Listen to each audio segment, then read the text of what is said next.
Hi, I'm Reilly and I'm part of Team Tecnifibre. I first tested out some string and my stringer recommended I try the Black Code. I noticed they got a lot more power than what I was using previously, which is Lexalon. So that was exactly what I was looking for, and that's when I made the switch over for strings originally.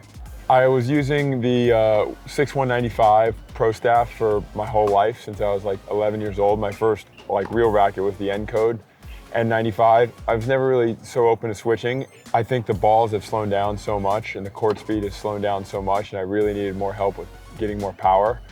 And so I tested a bunch of rackets looking for some more power off the racket to help cater towards these new conditions, and this was top choice purely based off that.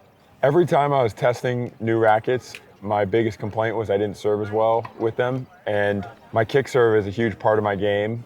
And one thing that Dieter picked up on was that I'm just going to be an open string pattern guy. Anytime the string pattern is more dense, I struggle to generate RPMs in the ball, and that's so important for me. So the 98 square inch head is great because I have a more open string pattern than I had previously. So this gives me more power and more bite on the ball. Dieter came down we spent like 2 or 3 days together on court, and then we learned pretty quick what I liked. It's so simple, but I hadn't picked up that the open string pattern was what was really the common denominator with the rackets that I liked versus the rackets that I didn't like. So he was able to find the right balance to get my forehand to jump and move, and also get my kick serve to jump without my backhand flying so much, because my backhand's so flat and then my kick serve and forehand have so much spin. It's really hard to find something that works for both or all three things. The key was the open string pattern.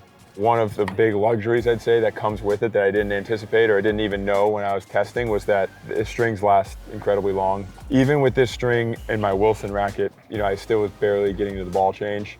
So using this string and this racket, I'm not having to do any accounting while I'm in the match. I'm just changing rackets based off of which grip is going to be the driest, and I know that my strings are probably not going to break for a whole 2 out of 3 set match, which is huge. So that's probably one of my favorite parts that came along with it that I wasn't really even anticipating, is just how long that the strings last in this racket.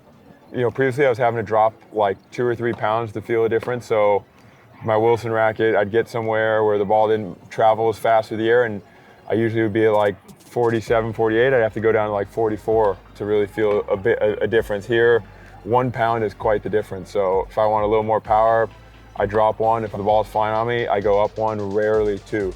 So I'm staying between 45 and 47, 48 occasionally.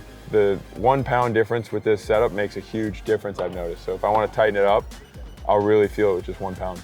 It's been great. Dieter came and got me some answers that I didn't even know I was looking for with the string pattern, like I mentioned. Look, at the end of the day, I just wanted to play with what I played best with and what I thought I could win with. So that's all that mattered to me.